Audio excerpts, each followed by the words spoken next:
논어 124번째 시간 헌문편의 13장에서 15장입니다. 13장입니다. 자로 문 성인한데 자왈 약 장무중지 지화 공작지 불욕과 변장자지 용과 염구지 예에 문지이 예약이면 역 가이위 성인의니라. 왈 금지 성인자는 하필연일이요 견리 사이하며 견위 수명하며 구요 불망 평생지연이면 역 가이위 성인의리라. 성인의 니라가 되겠죠. 니라. 자로가 성인에 대해서 물었다. 선생님께서 말씀하셨다. 장무중의 지혜로움과 공작의 불욕과 변장자의 용맹함과 염구의 재주에다가 예악으로 잘 교양을 갖춘다면, 꾸민다면 그런대로 라는 뜻을 받을 것 같습니다. 그런대로 성인이라고 할 수 있을 것이다, 이런 의미시죠. 왈자 그리고 또 말씀하셨다. 요즘 시대의 성인이야 뭐 꼭 그렇겠느냐. 이익을 보면 의를 생각하고 의와 의, 위험한 일을 보면 목숨을 바칠 줄 알며 오랫동안 궁색하더라도 평소에 한 약속을 잊지 않는다면 뭐 그런대로 성인이라고 할 수 있을 것이다. 뭐 이런 정도의 의미가 되겠습니다. 여기서 성인은 전인이라고, 뭐 전인 교육할 때 전이죠. 완벽한 인간입니다. 완전한 인간이죠. 또 공자는 성인이다 할 때 성인 성자 이걸로 쓰기도 하죠. 공자는 성인이다. 완전한 인간이다. 이렇게 이 얘기입니다. 성인. 그러니까 지혜롭고 그 다음에 불욕, 용맹함, 예는 다재다능이죠. 이 다재다능에다가 예약까지 갖추면 그럭저럭 성인이라고 대답을 한 거죠. 뒤에 왈은 시간을 두었다가 덧붙인 말로 본 게 일반적인 이제 해석인 거죠. 다른 해석이 당연히 있습니다. 여기 언급된 사람들이 공자가 언급을 한 번씩은 했는데 다 결함이 있는 사람들이에요. 공작 같은 사람은 아까랜다. 그 이전 시간에 맹공작 이 공작이거든요. 그 앞장에 나왔던 사람이고, 염구는 공자의 제자로 숱하게 비판을 받았던 사람이고, 장무중은 뒤에 나옵니다. 뒤에 15장에서 이 문제를 지적받는 사람이란 말이에요. 그래서 이 자로는 성인을 물었을 때 이제 완벽한 인간이란 어떤 존재입니까? 라고 물었을 텐데, 공자는 이 성인을 상당히 시큰둥하게 받았고 일종의 풍자적인 뉘앙스로 받았다고 보는 거죠. 물론 이제 거꾸로 해석을 하면 그런 사람들, 결함을 가진 사람이지만 그들의 그 장점만 모아서 하면은 이렇게 될 것이라고 얘기를 하는 건데, 그렇다고 하더라도 자로가 애초에 물었던 완벽한 인간이라고는 좀 보기 힘들어서 이 역자를 그럭저럭이라고 약간 이렇게 톤을 낮춰서 해석을 한 것입니다. 이 말을 뒤에 왈자를 또 자로가 이 말을 듣고 이제 자로가 커멘트한 말로 해석을 하기도 하죠. 다른 해석은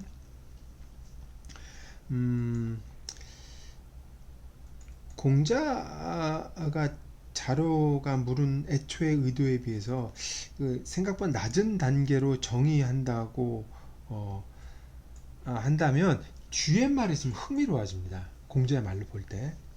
공자는 성인을 뭐라 그랬어요? 견리사의, 견이수명, 그리고 구요 불망 평생지언이라고 본 거죠. 그러니까 이것 자체도 당대에는 보기 힘들어진 인물이 된 거예요. 완벽한 인물은 둘째치고 견리사의, 견이수명, 구요 불망 평생지언이라는 요것도 당대는 보기 힘들어진 인물이 되었기 때문에 그 정도만 돼도 성인이라고 할 수 있다고 제정인을 내렸다고 볼 수가 있는 거죠.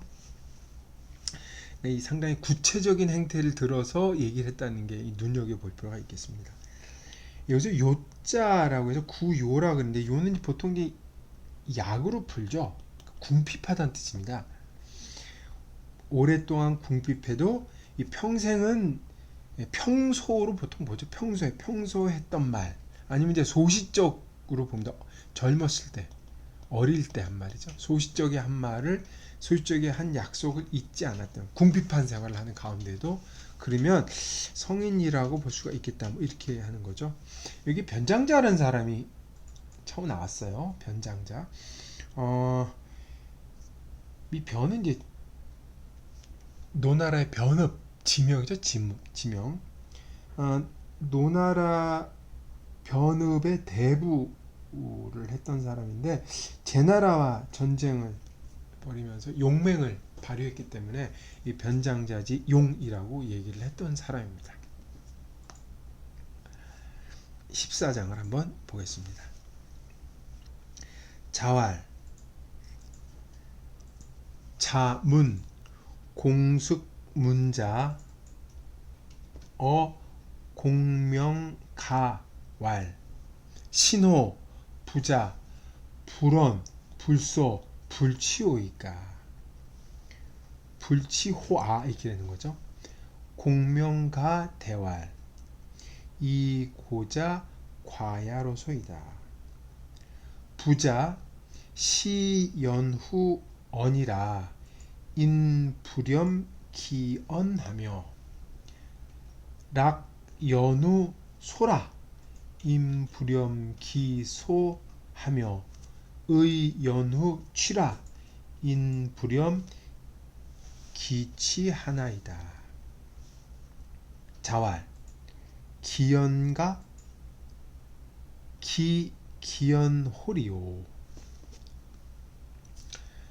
공자께서 공숙문자에 대해서 공명가에게 여쭈었다. 부자, 그분이죠. 그분. 공숙문자란 분이 말도 안 하시고 웃지도 않고 물건을 갖지도 취하지도 않는다고 하는 게 신호 정말입니까? 그러니까 공명가가 대답했습니다. 공명이 성입니다. 가가 이름이고 대답한 사람이 과장을 지나쳤습니다. 과장을 했습니다. 그분께서는 공숙문자께서는 때에 맞은 다음에야 말씀을 하셔서 사람들이 그 말씀을 그 말을 실직내지 아니하였고 즐거워한 다음에야 웃으셔서 사람들이 그의 웃음을 싫어하지 않았고 의로운 다음에 물건을 가졌기 때문에 사람들이 그가 갖는 것을 싫어하지 않은 것입니다. 그랬더니 공자께서 말씀하셨기를 그가 그랬습니까? 어찌 그럴 수가 있을까요? 뭐 이런 거죠. 이 대화가 아주 공자의 뒤에 이 대사가 아주 재밌습니다.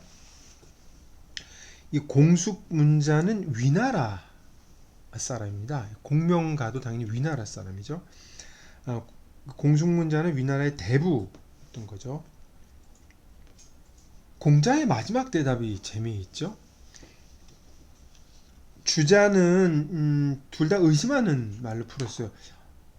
그가 그랬단 말이에요? 사람이 어떻게 그럴 수가 있지? 뭐 그런 의심하는 말로 둘 다 풀었는데 이 다른 해석은 앞에 거를 놀라는 아니 그렇단 말입니까? 하고 뒤에 말을 의미사로 풀어서 약간의 뉘앙스 차이가 있습니다. 공자한테 왜 이런 반응을 보였을까요? 이 공중문자는 공자보다 약간 윗세야 됩니다.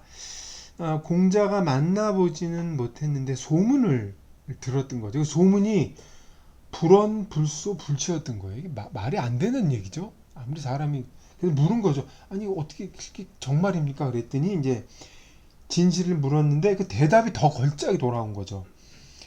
그 공중문자는 뭐든지 시중이었던 거죠. 때에 맞게 했던 거예요. 말할 때도 때에 탁 맞는 다음에 할 말만 탁 했고, 웃을 때도 즐거워한 다음에 그때만 탁 웃었고, 반드시 의에 맞아야만 그 다음엔 딱 취했고, 그런 거죠. 그러니까 공중문자가 훌륭한 사람인 거는 알겠고 그건 인정하겠는데, 이 정도까지 훌륭한 거는 굉장히 정말 그게 가능할까? 그게 정말 그럴 수 있을까요? 라는 뉘앙스가 마지막에 있었던 거죠. 되게 드라마틱한 대사지만 여기에는 인을 실천하기 어려운 것에 대한 공자의 어떤 당혹감 뭐 그런 게 잠재되어 있는 걸로 읽을 수가 있겠습니다. 15장입니다. 자왈 장무중이 이방 구 위후어로 하니 수알 불요군이나 오 불신냐 하노라. 여기 장무중이 나왔죠. 앞에서 자로가 성인에 대해서 물었을 때 장무중지 지라 그랬네요. 지혜로운 사람이라고. 근데 지혜로운 사람이 이런 행동을 했다는 거죠. 장무중이 방이라는 땅을 가지고 노나라에 후사를 세워주길 구한 거죠. 문장이 좀 복잡합니다. 문장을 세워주길 구했다고 하는데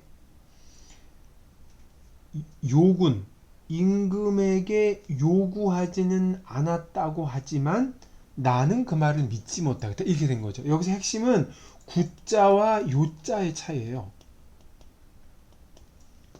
그러니까 장무중이 이 방이라는 땅을 점거를 하고 자신의 후사를 세워달라고 노나라 임금에게 요청한 사건을 두고 이제 커멘트를 논평을 한 거죠. 여기서 요군이라고 했는데 요자와 구자 공자는 남들은 이거에 대해서 구했다 요구했다고 얘기를 하지만 이 군이 실질적으로 요한 게 아니냐 이런 거죠. 근데 요자는 요구했다는 게 아니라 요구했다고 번역을 했지만 실적은 뭐예요? 위협했다는 뜻이거든요. 그러니까 공자가 볼 때는 구했다 그러지만 내가 보기에는 요한 것이다. 요라는 말 안 쓰지만 요한 것 불신이라고 그랬으니까 요한 것이다 이렇게 본 거죠. 이 당시의 문헌을 보면 요지란 말이 많이 나와요. 강력한 나라가 옆에 나라를 두고 이제 땅을 요구한다고 번역하는데 이 요구하는 게 아니라 거의 뭐 협박 으르는 거죠. 그때 쓴 게 요자 굉장히 강력한 글자입니다. 공자가 이걸 탁 쓴 거죠, 한 글자를. 이 장무중은 결국 이제 자신 가운데 후사를 인정을 받죠. 그리고 이제 방지역을 포기하고 제나라로 망명을 갑니다. 공자는 이것도 이쪽에 딜이라고 할 수 있죠. 이 거래의 도덕적 근거를 물은 거죠. 여기서 이제 당시에 약해진 왕권을 엿볼 수가 있는데 구와 요를 보면서 이 신하가 임금에게 한 행동에 대한 그 처신에 대한 문제를 딱 물었다고 할 수가 있겠습니다. 네, 이상 124번째 강의를 마치겠습니다.